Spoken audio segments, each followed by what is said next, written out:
Welcome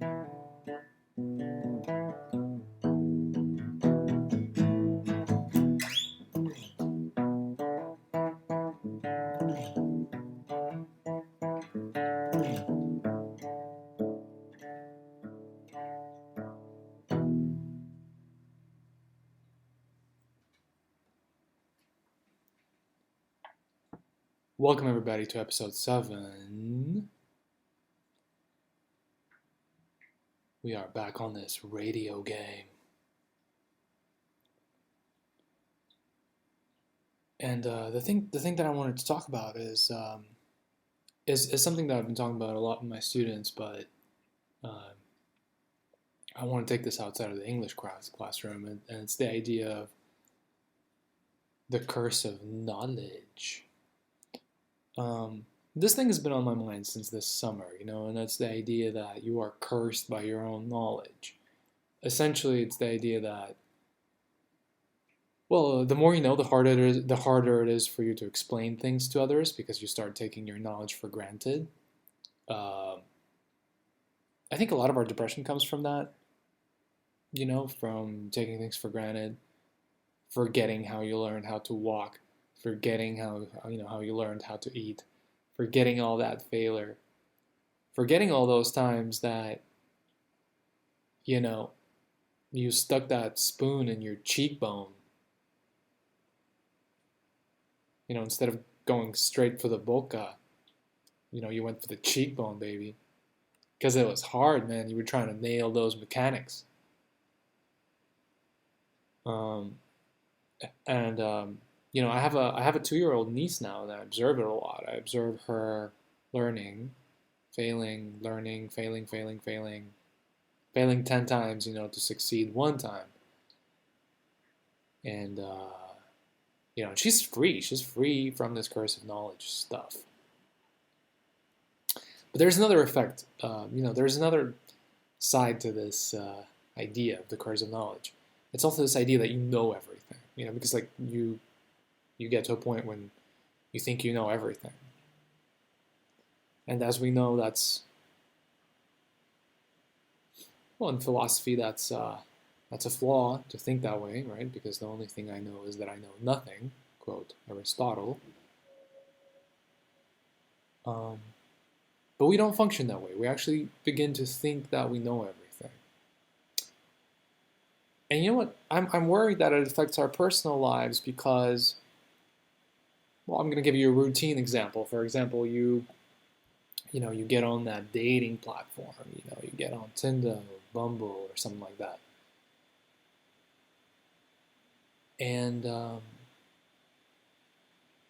you're not willing to give anybody a chance. Like, a lot of times you're getting on that thing without having a real intention to go on any dates. But how do you expect to learn anything about a person if you're not going to go on a date with them? Like, you can't tell anything about a person by a picture. Like, even if the person doesn't even look that great on the photo, you don't know how much charisma or character they have in real life. So you got to test that person out. You got to give it a spin. You got to go out for that coffee or something. That's what people do in Moscow here. They go out for coffee. That's like the go-to. But people don't even do that anymore. They're waiting for the perfect photo, for the perfect swipe. But, does life work that way? I don't think so. And I struggle with this myself. I think the older you get, the harder it is for you to give things a chance. New things, new people, new page of a new novel, new language, new this, new that.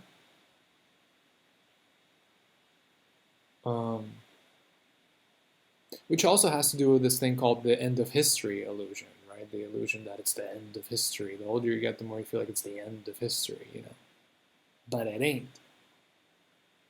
Because we are here, and we are doing this. We're doing this, baby. So So be a tester, man. Be a scientist. Be an experimenter. Go out there and meet new people and give them a fucking chance. You know what I'm saying? Give that new Wikipedia article a chance. Give that new book a chance. Face uncertainty. That's what I'm trying to preach. I guess.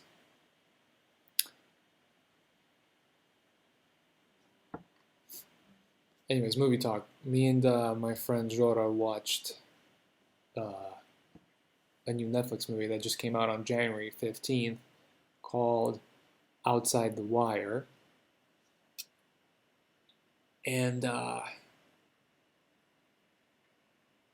there's a guy that plays a bio soldier in it, and his name is Anthony Mackie or Mackie. And I just realized that he is from, thanks to my buddy, I just realized that he is from 8th Mile. He's the guy that gets shut down by Eminem at the end. He is Clarence, the guy that went to private school. Remember that one? That diss that Eminem has at the end of 8th Mile? That's the guy. The guy plays a lead role in that movie. And he's good, man. He's good. I mean, the lead role it belongs to another character played by Damson Idris, but it's like the second most important role. You know, belongs to the bio soldier guy that takes him on. Anyways, it's a movie about a drone pilot that has never seen any military action, and he kills 2 innocent people, U.S. Marines on Ukrainian territory. And so the authorities are like, the military authorities above him are like, yo, we're going to send you to the battlefield, son, because it's time, because you've committed a military crime. So you get to redeem yourself by actually going to the battlefield. And if you survive, you can come back and you can be an even better pilot that has even more empathy. But if you don't survive, that's your problem. That's the little setup for the movie. I'm not going to spoil it, but definitely check it out. It's pretty good. It's on Netflix right now. It's called Outside the Wire.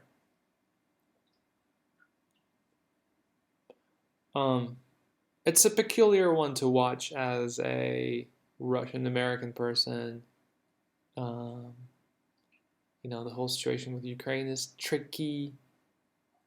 My great-grandfather, fought in a battle during World War II on Crimean territory. So if he was alive, he would probably support that annexation thing. But it's sad, man. It's sad that Hollywood's already making movies that take place on Ukrainian territory, in some sci-fi future where there's a lot of U.S. soldiers there right by the Russian border. I don't know if it's good, man, if that actually happens, but it sounds pretty prophetic, because it could. I guess in a way it already did, right? Scary stuff, man. This movie could be prophetic in many, many ways. Let's hope that it isn't. Let's hope that it isn't. Anyways, Outside the Wire, Netflix, check it out.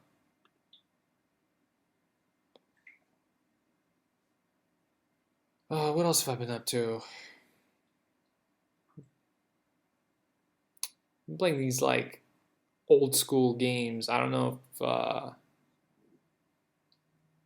if people even remember these kinds of games still, but I was playing Jedi Knight Jedi Academy 2 last night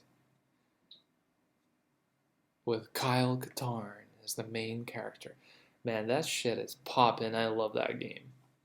It sucks that you start out without a lightsaber and it takes you forever to get it. It's very difficult, man, if you're playing on hard. But once you get that saber, though, you're ballin'.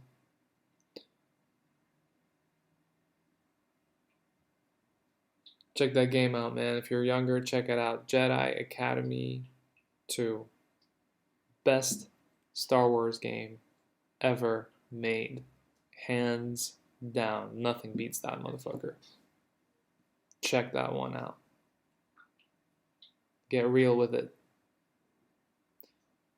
Yeah. Some of you are going to say that the graphics are not perfect. This is not perfect. This is not perfect. But what is perfect, motherfucker? I got floaters. I don't even care about the visual that much anymore. Because the visual's been fucked up already. You let go of it. And you focus on the conceptual things, on the ideas behind games and projects and visual things. Not its visual aesthetics, so to speak. You focus on other things. Anyways, man, that game is fire. Give it a shot. What else been going on? I started smoking these electronic vape things. I have this HQD, grape flavored HQD.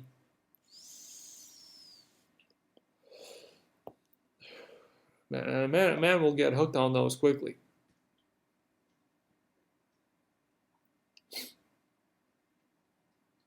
And it feels like it's better than cigarettes. You know, I've been trying to smoke cigarettes. I'm trying to quit cigarettes forever now. But who knows, man? It might be even worse. But it's kind of cool, you know, lighting it up in the dark. It has a little light.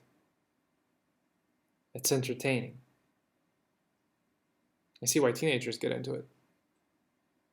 But man, that thing can hit you hard. That thing can hit you hard.